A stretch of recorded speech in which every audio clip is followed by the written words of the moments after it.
여러분 반갑습니다. 김영진입니다. 자, 이번에 다룰 주제는 논술 풀기 전 이것만은 꼭 기억하자 라는 주제입니다. 이제 여러분들이 곧 있으면 계속해서 시험을 보고 그 다음에 수능 이후에 대학별고사를 보게 될 텐데요. 실제 시험장에 가서 이 논술을 접하기 전에 꼭 이것만은 기억하자 라는 취지로 제가 영상을 찍게 되었습니다.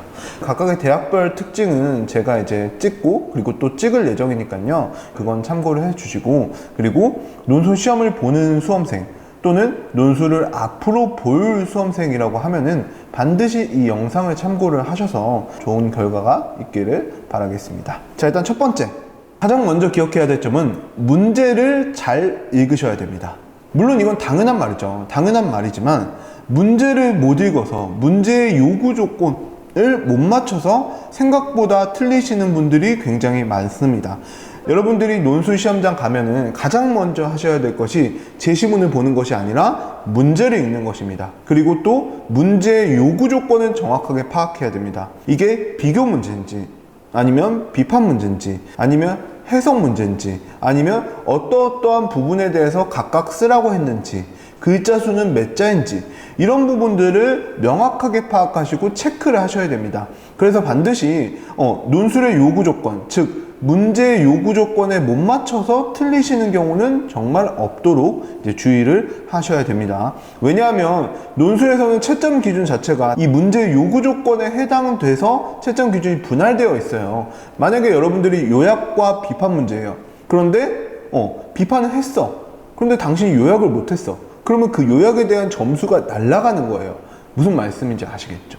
자, 그렇기 때문에 절대 그런 일은 없어야 됩니다. 문제를 똑바로 읽으시길 바랍니다. 자, 그다음 두 번째, 시간 배분을 잘 하셔야 됩니다. 물론 당연한 말이지만 제가 계속 반복해서 하는 이유는 정말 이것이 중요하기 때문이에요. 시간 배분은 여러분들이 그냥 단순하게 문제를 풀어가는 것에 중요한 게 아니라 점수 순으로 시간 배분을 하셔야 돼요. 자, 이게 무슨 말이냐면 예를 들어서 1번과 2번과 3번 문제가 있다라고 합시다. 각각의 점수가 1번이 20점, 2번이 30점, 예를 들어서 3번이 50점이에요. 대표적으로 여러 가지 대학들이 그렇죠. 이제 그렇다라고 하면은 대부분의 학생들은 독해에 치중한 나머지 1번 문제에 1시간을 할애하고 나머지 80점이 걸린 2번과 3번 문제에 시간을 거의 할애 못합니다. 그런 문제가 발생하면 절대 안 됩니다. 시간 배분은 번호 순이 아니라 점수 순입니다. 만약에 본인이 1번 문제가 점수가 상대적으로 낮다라고 하면은 상대적으로 시간을 작게 배분을 하셔야 돼요. 꼭 그렇게 하셔야 됩니다. 또한 시간 배분 자체도 여러분들이 독해와 개요, 쓰기 이렇게 나눠서 시간 배분도 하셔야 됩니다. 만약에 두 문제짜리 2시간이 주어지게 된다라고 하면은 보통 독해를 한 20분 정도 하시고요. 그 다음에 개요짜기 한 15분 정도 하시고 그 다음 쓰기 25분 정도 시간 배분을 하셔가지고 작성을 하신다라고 보시면 됩니다. 그래서 반드시 여러분들이 시간 배분은 꼭 잘 하셔야 된다는 점 명심해 주세요. 자, 그 다음 세 번째, 일단 첫 문장은 무조건 주제 문장, 즉 여러분들이 말하고자 하는 바여야 됩니다.